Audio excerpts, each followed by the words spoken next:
I am now immune to being knocked off my horse. Aside from stuns. Stuns are the only way you can now knock me off my horse. Am I gonna get banned? I feel like I'm gonna get banned, boys. Today, we become legends.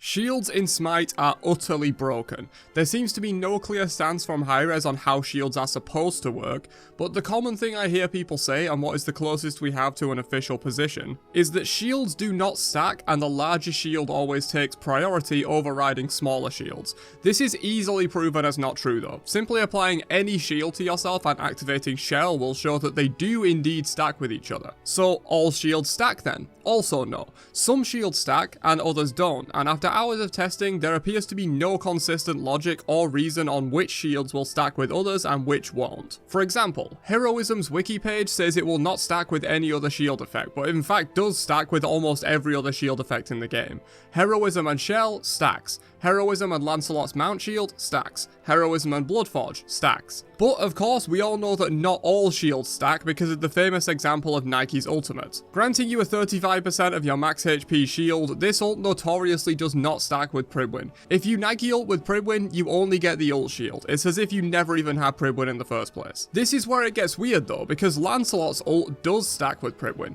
despite being almost identical to Nike's. Sure, Lance's shield technically builds up over time and doesn't come directly from his ultimate, it technically comes from his 3, but you still get the full shield as the ult completes in the same way as Nike, and Pribwin activates, yet with Lance it stacks and Nike it doesn't. Another example of this inconsistency, if you have Pribwin active already and press Odin's shield, it deletes the Pribwin shield, triggering the damage effect, and you are left with only Odin's Raven Shout shield. However, try this with Geb and you'll find that the opposite happens. You retain the Pribwin shield, but Geb's shield gets Thanos snapped as if you never cast it in the first place. Now you might say that this is the biggest shield only applies rule, but Odin's shield is smaller than Geb's shield at max level if the Odin has no power, which is how I tested it. So if anything, you would think Geb's shield would override Pribwin and Odin's shield wouldn't, but we actually find the opposite. These abilities are nearly identical in function, the only difference is Geb has to target himself with the shield, the rest is all the same, and yet they work completely opposite to each other in regards to Pribwin interactions. The only consistent thing I found in my hours of testing, most of it streamed on Twitch with the help of my viewers,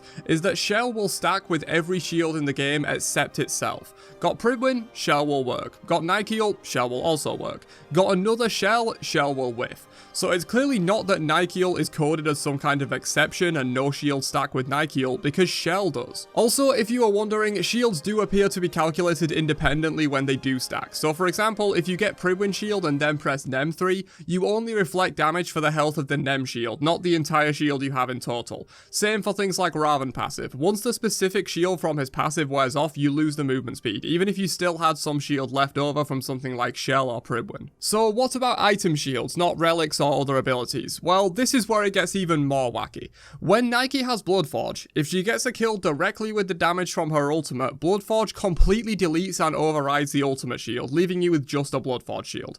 So clearly this common idea of only the largest shield applies is a complete myth, because Bloodforge should never be a larger shield than freaking Nike ult. Interestingly though, application order does seem to matter here. If you already had a Bloodforge shield before you use Nike ult, they will stack just fine. As mentioned, if you get the Bloodforge shield in the same instance you get Nike ult, Bloodforge overrides it. And if you already have Nike ult shield and get a kill afterwards, it will also delete the entire Nike shield and replace it with Bloodforge shield. So application order is what matters, right? Well, it's not that simple. After trying this exact same setup on other gods like Vamana, the results vary. In Vamana's case, his ult shield is not deleted when he gets a Bloodforge proc from a kill, but if he gets a Bloodforge shield before ulting, the shield from Bloodforge disappears the second he ults. Again, with Nike in that order it stacks, but with Vamana it overrides. And when Nike gets a Bloodforge shield after ulting, it deletes her shield, but when Vamana gets a Bloodforge shield after ulting, it stacks with it. The same with Pribwin. If you get a kill directly with your ultimate while you have Bloodforge, the shields will stack. But with Nike, her ult shield gets deleted.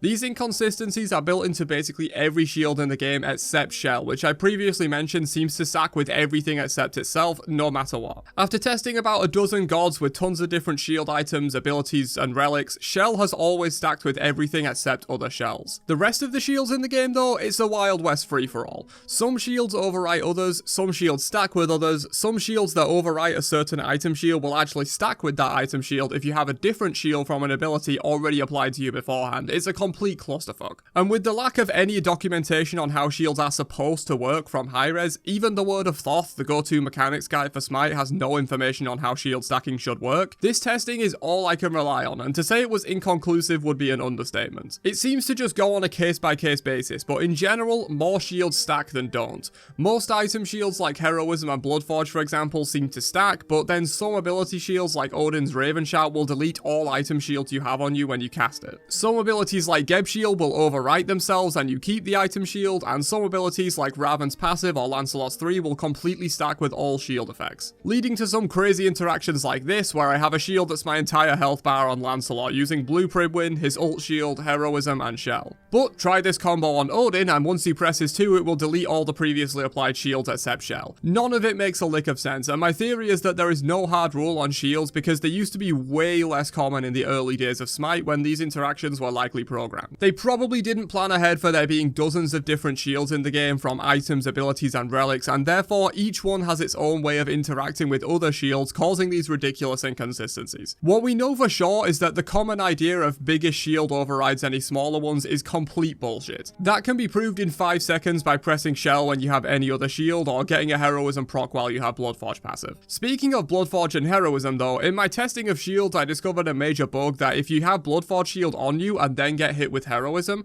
the Bloodforge shield will stay on you as a phantom shield indefinitely even if you die. It's because then it makes you immune to being knocked off your horse instantly.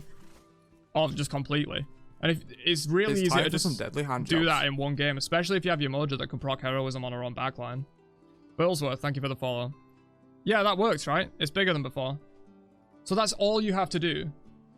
It's just Heroism when you have Bloodforge. It's not a real shield and any damage dealt to you will bypass it and go straight to your health bar, but it does allow for at least one really broken interaction with Lancelot. As you may know, Lance is immune to all CCs except stuns while mounted and will only dismount to a stun or by taking enough damage that you lose the health shield that his 3 gives. This phantom shield makes the game think that you still have shields while mounted even if you don't, and so he can never be dismounted by damage.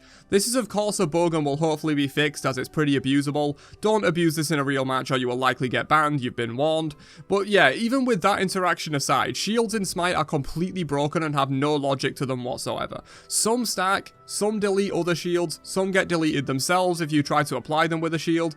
Nearly identical shields work differently for some reason, and there are no clear rules on why any of this works or doesn't work. So what can we do about it? Well, it depends on how deep the rabbit hole of spaghetti code goes in Smite. If shields were programmed back in 2011 in the alpha and they've just been adding new shields with bespoke ways of interacting with each other since then, we might be fucked. It will probably be too hard to reconcile all that mess in a reasonable way, but if it's possible to do that and implement a system that actually has clear rules on what should happen when a shield is stacked with another shield, this is how it should work in my opinion. If you have no shields on you and one is applied, it works completely as normal, 100% effectiveness. If you then get a second shield applied to you while you still have the first, it applies at 2/3 effectiveness but stacks with the first. A third shield applies at 1/3 effectiveness and any further ones also at 1/3.